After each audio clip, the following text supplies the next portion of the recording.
సృష్టిలో 84 లక్షల జీవజాతులు ఉన్నాయి. 4 లక్షల వెరైటీస్ మనుషులు అంట. అందుకనే ఒకడు ఇంకొకరిలాగా ఉండడు.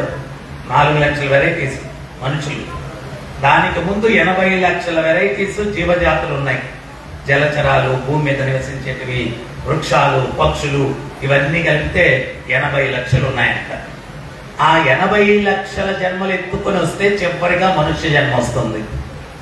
మరి ఈ మనుష్య జన్మలో మాత్రమే మోక్షాన్ని పొందేదానికి అవకాశం ఉంది. వేరే ఏ జన్మల్లో కూడా లేదు. ఇప్పుడు మనకు ఈ భౌతిక జగత్తులో బాధలు ఎట్లుంటాయి చెప్పండి? బాధలు లేనివాడు ఎవడన్నా ఉన్నాడా చెప్పండి? పెద్ద కోటీశ్వరు దగ్గర నుంచి చిన్న భిక్షగాడి వరకు ఎవరికి ఏ చెట్టు తాగాలి అంటారు కదా, ఆ టైంలో ఎవరికి తగ్గ బాధలు అడుకుంటాయి. బాధలు లేనివాడు ఉన్నాడు. నేను అందుకే అప్పుడప్పుడు చెప్తుంటాను, ఒకడు ఇల్లు లేదని బాధపడతాడంట, ఒకడు చాలా పెద్ద ఇల్లు కట్టుకున్నాను, గదులు ఎక్కువ ఉన్నాయి, ఏ గదిలో పడుకోవాలో డిసైడ్ చేయలేక వీడు మేల్కొని కూర్చోన్నాడు బాబు. ఏ గదిలో పడుకోవాలో డిసైడ్ చేయలేకున్నాడు. సో వీడి బాధ అది, వాడి బాధ అది. అట్లాగా బాధలు లేని వాడెవడు లేడు. సో భగవంతుడు ఏంటి అంటే కరుణామూర్తి. మనమందరం ఆయన పిల్లలమే. ఆధ్యాత్మిక జగత్తులో ఉండేవాళ్ళం. ఆయన్ని కాదని చెప్పి భౌతిక జగత్తుకు వచ్చి ఇక్కడ కష్టాలు పడుతున్నాం. ఇక్కడ కష్టాలు పడుతుంటే మన కష్టాలు ఆయన తట్టుకోలేక మళ్ళా ఆయన దగ్గరికి చేర్చుకోవాలా అనే ప్రయత్నంతో ఈ యొక్క ఆధ్యాత్మిక చింతన మార్గం, ఆయన్ని చేరుకునే మార్గం ఏంటి అనేది మనకు తెలియపరుస్తూ ఉన్నాడు భగవంతుడు. ఆ తెలియపరిచేటువంటి విధానంలో మనకు 4 యుగాలు ఉన్నాయి. సత్యయుగము, త్రేతాయుగము, ద్వాపర యుగము, కలియుగం. కలియుగం మనం ఇప్పుడు ఉండేటువంటిది చాలా అదమ్మైంది. సో ఒక్కొక్క యుగంలో భగవంతుడిని చేరుకునే దానికి ఒక్కొక్క మార్గం ఉంది.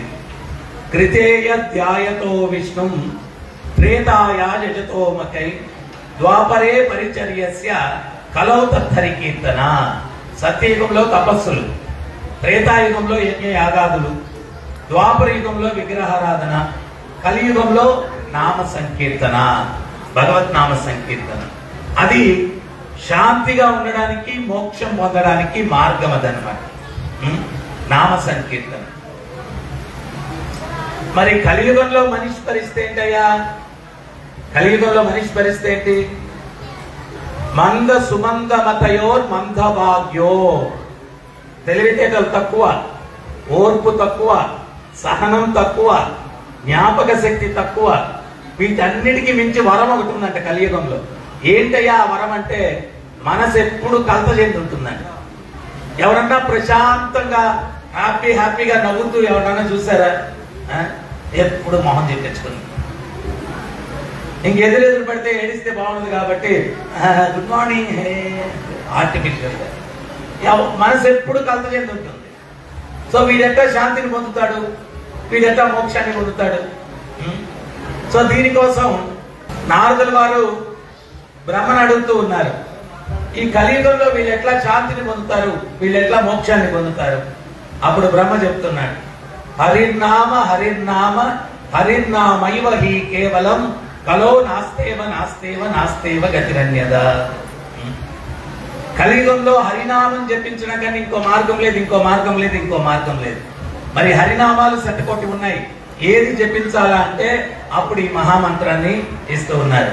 హరే కృష్ణ హరే కృష్ణ కృష్ణ కృష్ణ హరే హరే హరే రామ హరే రామ రామ రామ హరే హరే ఇది షౌడశక నామ్నాం కలికల్ముషనాశనం నాతరో పరతరోపాయత్ సర్వవేదేషు దుష్యతి.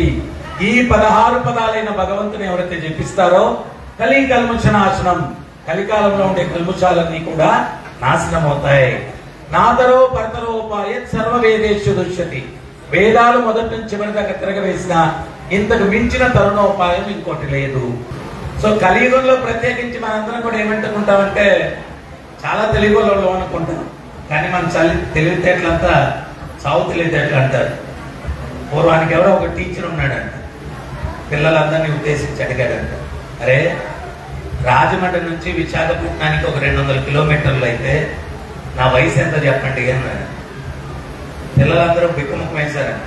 రాజమండ్రికి విశాఖపట్నం దూరానికి అయ్యవారి వయసుకి ఏం సంబంధం? ఒక పిల్లోడు నేను చెప్తాను సార్ అన్నాడు. చెప్పబోయి అన్నాడు. సార్ మీ వయసు ఖచ్చితంగా 48 సంవత్సరాలు సార్ అన్నాడంట. అప్పుడు అయ్యవారు బిక్కుముఖం వేశాడంట. ఇంత ఖచ్చితంగా ఎట్లా చెప్పగలిగావురా అన్నాడంట. అప్పుడు పిల్లోడు అన్నాడంట, దానిదేముంది సార్, నాకు అన్నున్నాడు, వాడికి 24 సంవత్సరాలు, వాడు అర్థం పిచ్చోడు, మీరు పూర్తి పిచ్చోడు 48 సంవత్సరాలు అని చెప్పాడు. సో మన తెలివితేటలు అట్లా ఉంటాయి. నిజమైన తెలివితేటలు ఏంటి అంటే మనుష్య జన్మలో జన్మ, మృత్యువు, ముసలితనం, వ్యాధి, ఇవి నిజమైన కష్టాలు. వీటి మధ్యలో ఆధ్యాత్మిక, ఆది భౌతిక, ఆది దైవిక క్లేశాలు. ఆధ్యాత్మికం అంటే మనసు శరీరం ద్వారా వచ్చే కష్టం. వాళ్ళెవరో భార్యాభర్తలు ఇంట్లో కొట్లాడుతున్నారు. ఆ భర్త బయటకు వచ్చాడు, భార్యను గుడ్లూరం లేక బయటకు వచ్చేటప్పుడు ఎదురు పడ్డాడు పక్కింటోడు. వాడిని ఎటు చూసి వెళ్ళిపోయాడు. లోపల చూస్తే గుడ్లు బీకేస్తాడు. సో వాడు అందుకని చెప్పి లోపల గుడ్లూరం లేక బయటకు వచ్చి గుడ్లూరు వెళ్ళాడు. పక్కింటోడు చూసి, వీడు నన్ను ఎందుకు పడి చూశాడు, వీడు నన్ను దగ్గర చూశాడు, ఇంక రోజంతా ఉంటుంది వాడికి, రోజంతా మనసులో వచ్చేస్తా ఉంటుంది.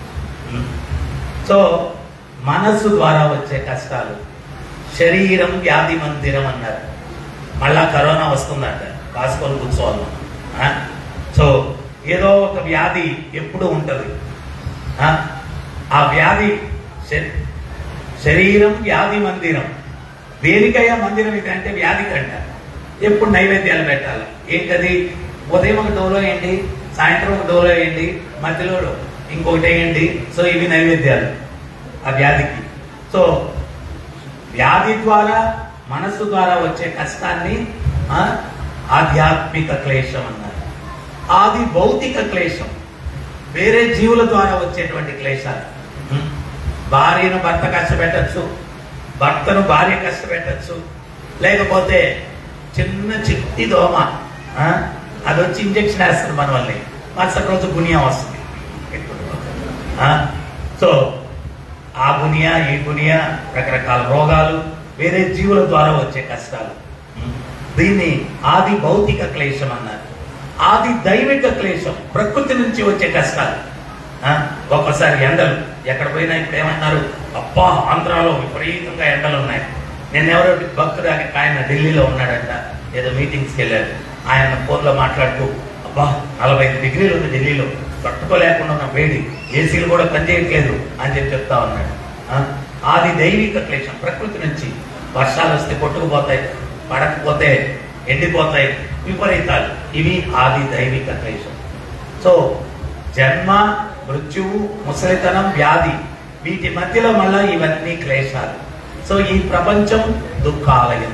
భగవంతుడు చెప్పాడు, ఇది దుఃఖాలయం నాయన. ఇక్కడ ఖచ్చితంగా దుఃఖాలు ఉంటాయి, ఎవడు తప్పించుకోలేడు. కానీ భగవంతుడు చెప్పాడు, ఒక్కడు తప్పించుకోగలడు, ఒక్కడు తప్పించుకోగలడు. ఎవరది అంటే ఆ బ్రహ్మ భువనాల్లోకో పునరావర్తినో అర్జున.